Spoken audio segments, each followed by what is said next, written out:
depois eu abençoo outras pessoas com a mensagem também, né? Que bom estarmos aqui então, irmãos, na casa de Deus. Vou tentar não deixar cair as coisas aqui. Estou meio atrapalhada mesmo. Abra as suas Bíblias antes da gente fazer a oração inicial em 1 Samuel. 1 Samuel, capítulo 1, por favor. 1 Samuel, capítulo 1.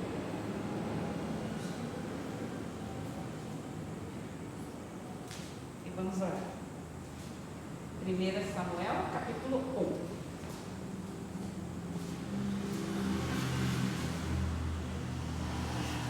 Oremos então. Grandioso Deus, amado Pai, obrigada, Senhor, por essa oportunidade maravilhosa. Que bênção, Senhor, a gente poder estar aqui na sua santa casa de oração, bendizer o teu santo nome, Pai. Obrigada, Senhor. Esteja conosco agora que a gente abriu a Bíblia, a tua santa palavra, Senhor. Nós abrimos a sua palavra em 1 Samuel. Nós vamos hoje pensar, meditar e estudar um pouco mais da história de Ana. Ana, essa mulher fervorosa de fé, que em uma única oração ela recebeu uma bênção na sua vida e abençoou toda uma nação. Obrigada, Senhor, por essa oportunidade. Em nome do seu Filho amado, Jesus Cristo. Amém. Amém, irmãos. Que coisa mais linda. Ana, nós vamos falar dela. Ana. E essa história é muito conhecida de nós todos, né? Ana era casada com Eucana. Ela era a primeira mulher de Eucana. Um homem que era descendente da tribo de Levi. E Ana era descendente da tribo de Efraim.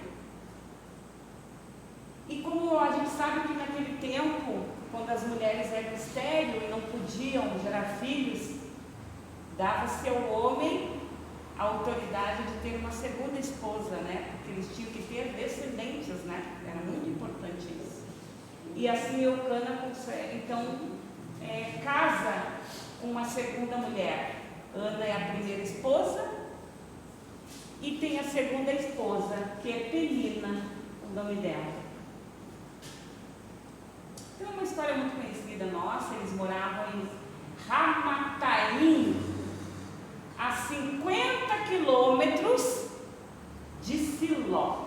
Aonde essa história aqui vai acontecer tudinho, né? Aqui que tinha em Siló, lá tinha o templo. Em Siló havia o templo, né? Onde uma vez por ano, Ana, Eucana e a segunda mulher, com todos os seus filhos e filhas, se dirigiam uma vez por ano a Siló. Para quê? Para adorar a Deus e ofertar, né, com os sacrifícios no templo, né, aonde o sacerdote era Eli, muito conhecido também de nós todos, né? E eles viajavam uma vez por ano para Siló. Nesse tempo, poucas famílias se dirigiam uma vez por ano para Siló, para o templo. O povo de Israel já estava tão corrompido que eram poucas as famílias que se dirigiam para Siló. Mas a família de Eucana, Ana e Penina não faltavam no ano. Então todos os anos eles estavam lá. Era uma viagem bem sofrida, porque de Ramataim para Siló era uma subida muito extrema, né? Muito extrema. Então eles sofriam muito nessa viagem. Embora tudo isso, todos os anos eles estavam lá para adorar a Deus e ofertar esse sacrifício no templo. E como eu disse, Eucana tinha duas mulheres, né? Ana e Penina. Vamos começar aqui no verso 1 Samuel, capítulo 1, verso 4 e 5. Olha só o que diz. No dia em que Eucana oferecia o sacrifício, dava a ele porções deste a Penina, sua mulher, e a todos os seus filhos e filhas. A Ana, porém, dava a porção dobrada, porque ele a amava muito, ainda mesmo que o Senhor houvesse deixado estéril. Ana não tinha condições de ter filhos, ela era estéril, né? E Ana era uma mulher muito sofrida. Este era o trauma da vida de Ana. Ana tinha muitos problemas. Essa segunda mulher, Penina, era um dos grandes problemas na vida de Ana. Mas o trauma da vida de Ana era não ter filhos. O que é um trauma, irmãos? Vocês sabem o que é o trauma? Aí eu pesquisei para trazer, né? Porque eu não sou psicóloga, então longe disso. O que é um trauma? O que Ana sentia? Para a gente entrar na mensagem e saber o que Ana estava sentindo. Trauma é qualquer circunstância que se instala na nossa vida, que pode mexer com a nossa estabilidade, né, emocional, com a nossa personalidade, e que a gente só tende a pensar naquilo. A gente pensa em muitas coisas, mas o trauma faz a gente estar sempre pensando nele. Isso é um trauma. Quando a gente sai fora de si ao tocar nesse assunto, né? Se for um assunto, nosso trauma, isso é um trauma. E Ana vivia isso, né? Eu, particularmente, eu não tenho vergonha de dizer isso, eu acho que hoje a gente tem os psicólogos para nos tratar sobre traumas, né?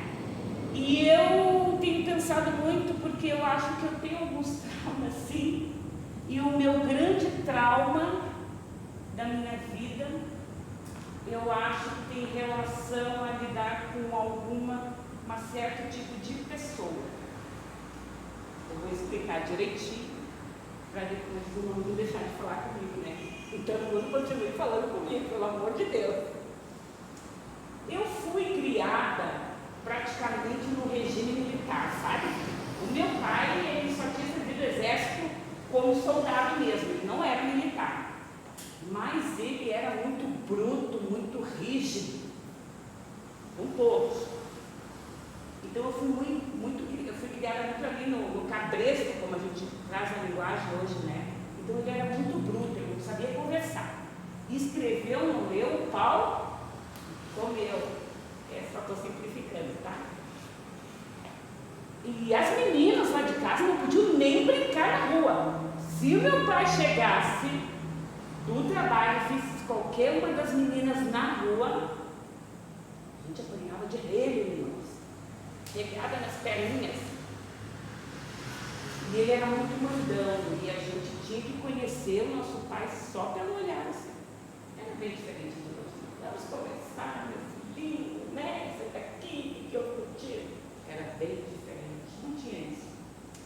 E eu, né, abrindo um pouco mais a mente, tu sabe que eu cheguei nesse conceito que eu tenho esse trauma.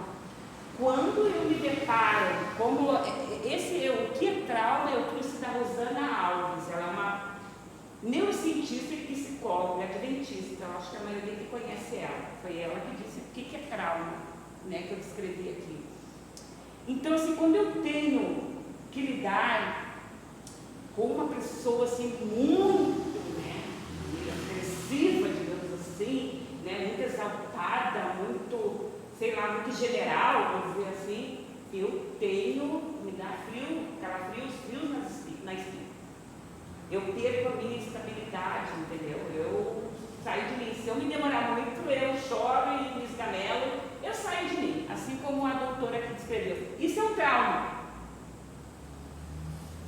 Hoje em dia a gente tem os psicólogos, né, e a gente tem que se tentar isso e tentar resolver os nossos traumas, né?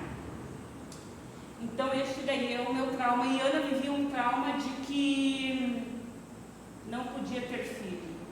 Embora no verso 8 a gente veja, olha só. Então Eucana, seu marido, lhe disse: Ana, por que choras? Por que não come? Por que estás de coração triste? não sou eu melhor do que 10 filhos para você? Então Eucana passava o carinho para Ana. Ana sentia o amor do marido, mas aquele trauma de não ter filhos deixava ela totalmente arrasada, entristecida o tempo inteiro. Pensava só nisso. Isso era o centro da vida de Ana, não ter um filho. Quem tocasse nesse assunto, e eu esqueci de falar, que as informações que eu estou trazendo, eu estudei os escolhidos, patriarcas e profetas, isso está tudo descrito aqui nesse livro. Quem tocasse nesse assunto, machucasse ela por esse motivo de filhos, deixava a Ana extremamente em pedaços, extremamente tristes. Mas tinha mais uma pessoa, além de Eucana, fora Eucana, que sabia disso, desse trauma de Ana, dessa tristeza de ela não poder ter um filho. Era a segunda esposa do marido. Olha o que diz o verso 6 e 7. A sua rival a provocava excessivamente, para a irritar mesmo, porquanto o Senhor lhe havia cerrado a madre. Foi Deus que não permitia que Ana desse luz a um filho. E assim fazia ele de ano em ano, e todas as vezes que Ana subia à casa do Senhor, para Siló, a outra a irritava, que era por esse motivo que ela chorava e não comia. Queridos, Ellen White descreve Penina. Penina, a nova esposa, era ciumenta, rude, orgulhosa, arrogante.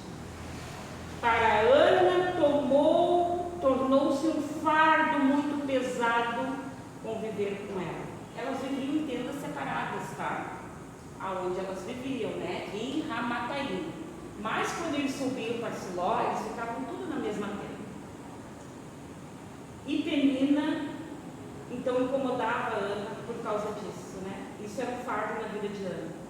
Mesmo ela enfrentando tudo isso, ela enfrentava a sua dor com mansidão e sem reclamar para Penina, Irmão White diz que Penina machucava tanto Ana que a Irmã White descreve ela como a personificação de Satanás. Já pensou isso? Um dos piores seres humanos que já existiu na Terra. Está aqui no espírito de profecia. Por quê, irmãos? Não era só uma briguinha, eu tenho filho, você não tem, não era. Ela sabia que aquilo dali machucava a Ana. Ela sabia que aquilo dali fazia a Ana sofrer. E mesmo assim ela fazia por maldade. Por maldade. Aí vem a profetisa do Senhor e diz: Penina era o próprio Satanás personificado, pois machucava a Ana de propósito. Sabia onde machucar a Ana. Que tristeza, E ainda Ana tinha que conviver ali durante aqueles dias que ele subiu para Siló com essa pessoa dentro da mesma tenda. Mas olha os versos 9, 10 e 11. A oração de Ana e o voto de Ana. Após terem bebido em Siló, estando ali o sacerdote assentado numa cadeira junto ao pilar do templo do Senhor, que era o Eli, levantou-se Ana com amargura de alma e orou ao Senhor e chorou abundantemente. E olha só a oração de Ana. Ana faz um voto com Deus. Na tradução, voto quer dizer uma aliança, uma parceria com Deus. Ana faz. E diz assim: Senhor dos exércitos, se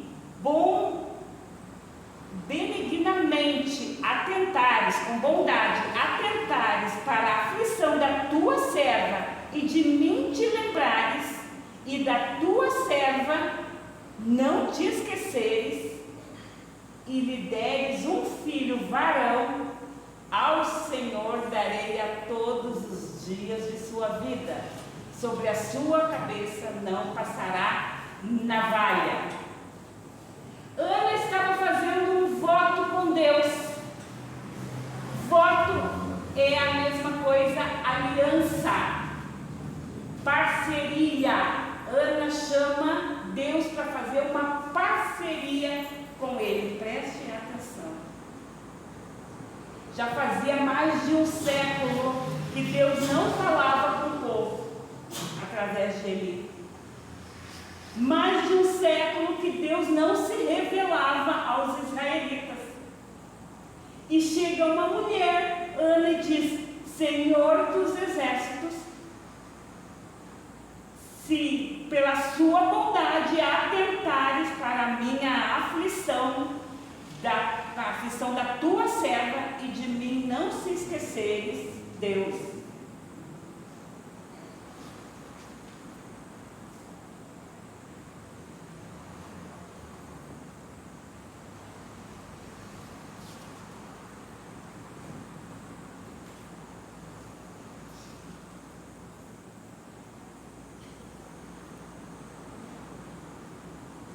Me dá um filho, e eu reservarei, dedicarei para o Senhor, ele para o Senhor sem reservas. É isso que Ana diz. Sabe o que ela está dizendo aqui, queridos? O que todos nós deveríamos fazer. Ela disse: Senhor, se o Senhor me abençoar, eu devolvo a bênção para ti. Isso não é barganhar com Deus. Ela disse: Senhor, se o Senhor me abençoar, me der essa bênção, eu usarei essa bênção para abençoar outras pessoas. Deus concede bênção para nós, para que a gente abençoe outros. Se o Senhor me abençoar, eu dou para o Senhor um novo líder dessa nação. Lembra? Ele era um sacerdote fraco. Não conseguia nem colocar ordem em sua própria casa. Os filhos de Eli enganavam ele o tempo todo. Roubavam as ofertas que os israelitas levavam ao templo, ofertas de sacrifício. Se da tua serva não se esqueceres, eu darei o varão que vai escutar a sua voz. Ele vai ser o que o Senhor está precisando, o novo sumo sacerdote desse país. Todos nós temos pedidos nos nossos corações, queridos.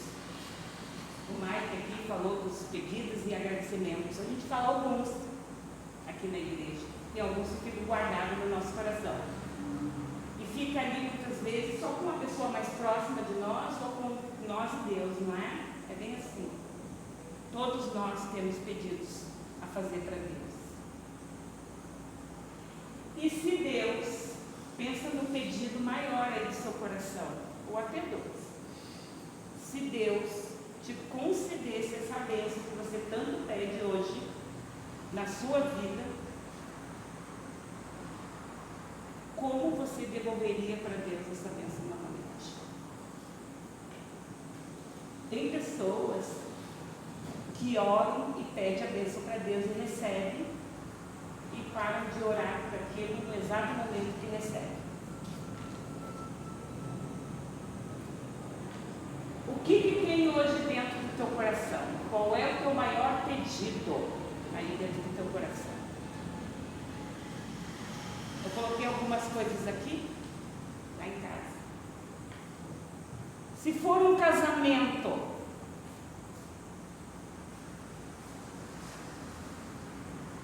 e você se casar, o que você fará com essa bênção que Deus te deu? Se for um casamento restaurado, você vai devolver isso em forma de bênção no reino de Deus?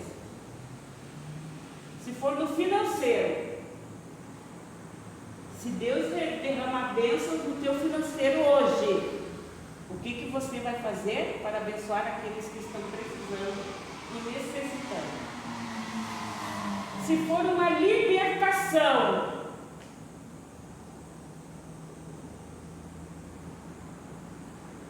como você vai depois agir em cima dessa bênção que Deus derramou sobre a sua vida?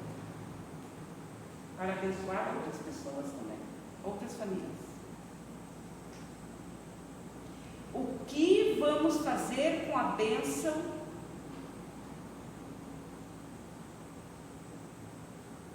O que vamos fazer com essa bênção? Vai ser usado em forma de ministério, de serviço no reino de Deus?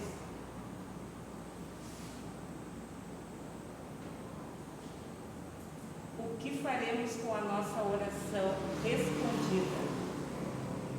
Ela disse: eu dedicarei sem reservas o meu filho a ti. Por sua cabeça não passará navalhas. É um voto de Nazireu, que a gente já conhece muito bem, que houve outros votos igual a esse, que Ana propôs para Deus. Ana é a única pessoa na Bíblia que oferece o seu filho para ser um nazireu. Todos os outros foi Deus quem chamou. A mãe de Sansão, vem um anjo e fala com ela: separe-me para mim. Isabel, a mãe de João Batista, separe-me para mim. Sempre é Deus que separava as pessoas para o voto, né?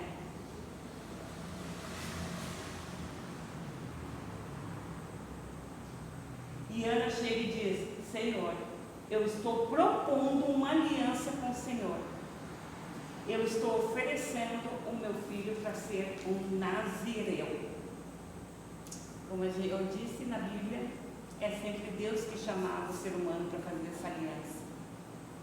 Agora, uma mulher vem e quer fazer essa aliança, propõe essa aliança com Deus. E olha que Ana não tinha um exemplo anterior para ter pensado nisso. Nenhuma mulher, ninguém tinha proposto essa aliança com Deus. A Bíblia vai nos relatar que 5 alianças foram feitas. A primeira, Gênesis 9, o arco-íris depois do dilúvio, lembra? Segunda aliança, Gênesis 17, com Abraão, pela circuncisão. Você será o pai de uma grande nação, né, representado por Deus. Êxodo 31, lá no verso 12, o sábado. E o quarto está lá em Números, capítulo 25, verso 12 e 13, que Deus faz uma aliança de paz, que é representada ali pelo sacerdócio, né, perpétuo, Finéias ali, né? E agora Ana, assim, a quinta aliança que Deus faz. Nós deveríamos seguir o exemplo de Ana, clamar e orar: Senhor, o que o Senhor colocar nas minhas mãos, me abençoar, voltará como serviço, como ministério para abençoar outras pessoas.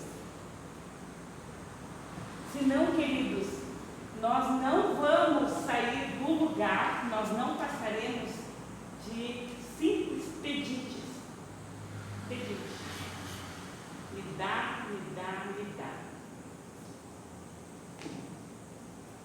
E o Senhor, então, concede essa bênção para Ana. A gente sabe da história, né?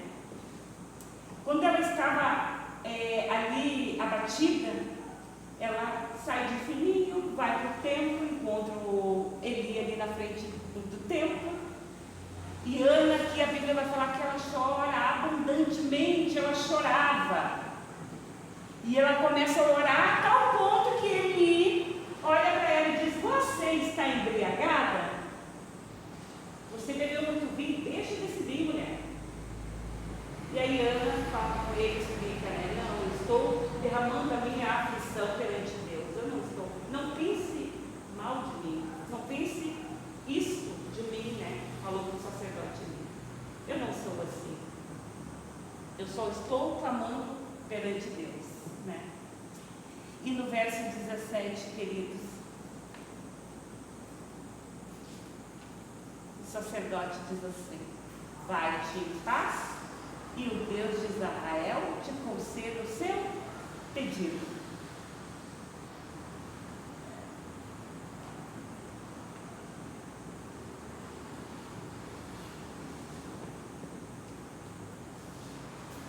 Eu quero ler aqui uma partezinha bem pequena.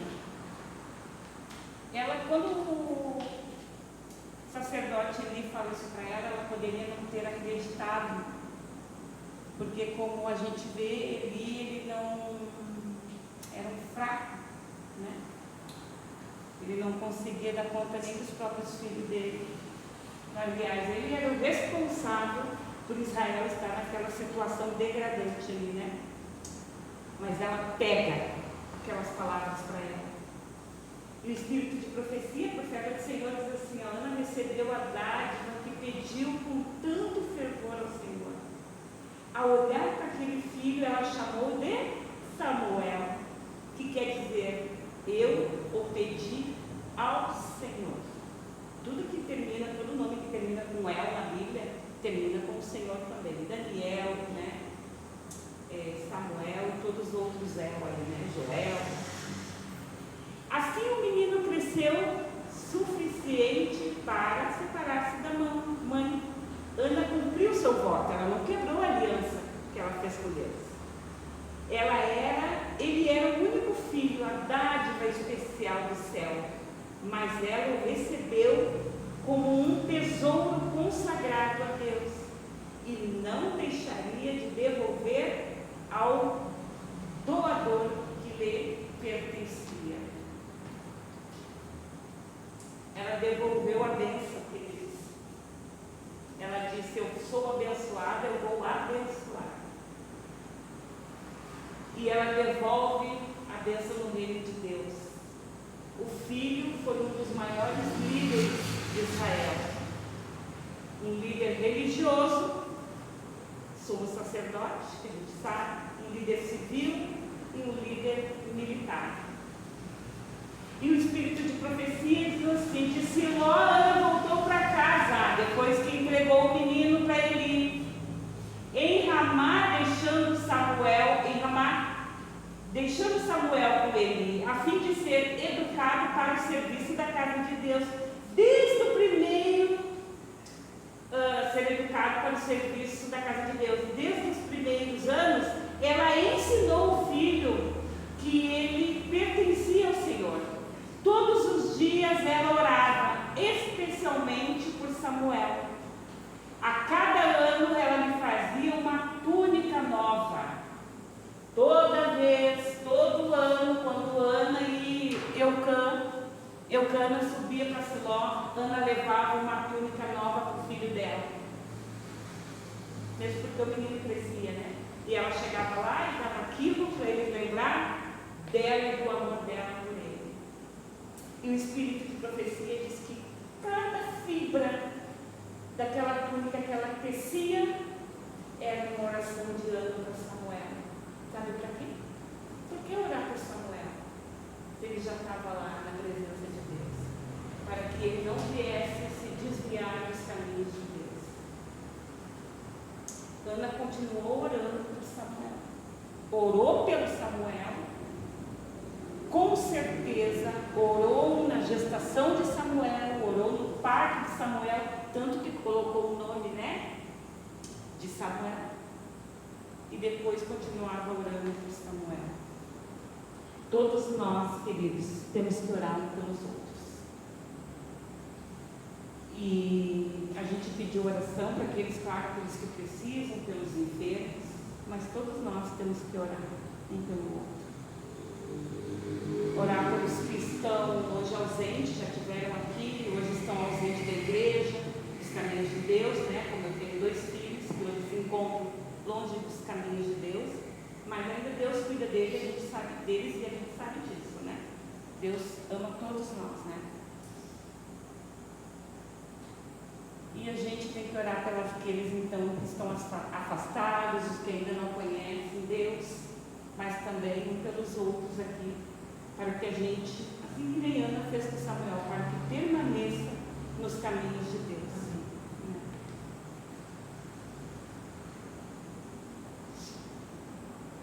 E a palavra do Senhor vai dizer,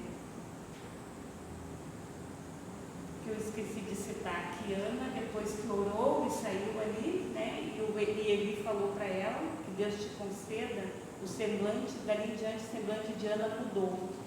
Não era mais triste, agora era um semblante revigorado. Eu e você podemos fazer o mesmo, podemos sim, mas sempre lembrando que só pode fazer uma parceria com Deus quem anda com Ele também. Peça a Deus o que tem aí no seu coração, pode pedir, mas antes, pense assim, se eu receber essa bênção, como eu vou devolver no reino de Deus para abençoar outras pessoas? Se a minha bênção for concedida, de que forma eu vou devolver para abençoar outros? E aqui eu concluo, queridos. Aqueles que compreenderam, então, estão dispostos a orar pelos outros, pelos aflitos, como eu disse, pelos que estão longe dos caminhos de Deus, e até mesmo por aqueles que permaneçam, né, nos caminhos de Deus. Fiquem em pé, porque essa é a igreja que Jesus está voltando, todos nós sabemos disso, e Jesus está vindo buscar a igreja que se prostra em oração, queridos.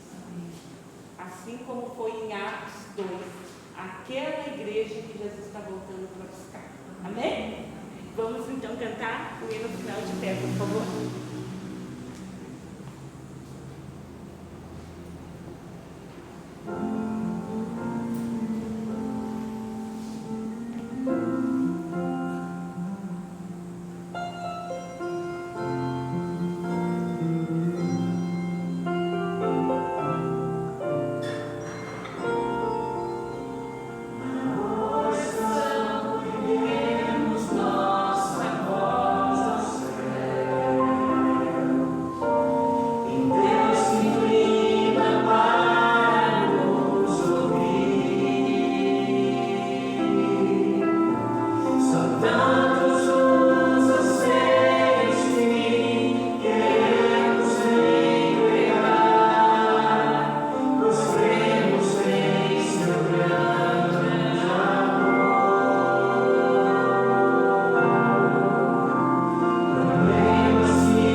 nós aqui. Nós vimos o exemplo de fé, onde uma mulher que ficou, o Senhor deixou registrado na Bíblia, era uma mulher triste, Senhor, era uma mulher que se achava sem valor, mas ela foi e falou com a pessoa certa. Ela parou de chorar para os outros e se prostrou ao Senhor. E o Senhor ouviu o clamor dela, a sua oração, Pai, porque Ana andava com o Senhor. Senhor, nos dê perseverança e poder também, Senhor, para que a gente, nas nossas orações, a gente peça tudo aquilo que depois a gente possa devolver no Teu reino para abençoar outras pessoas, assim como fez Ana. Leva-nos, cada um de nós agora para os nossos lares, em segurança, Senhor, e que a gente possa estar aqui no sábado pela manhã. Em nome de Jesus, amém.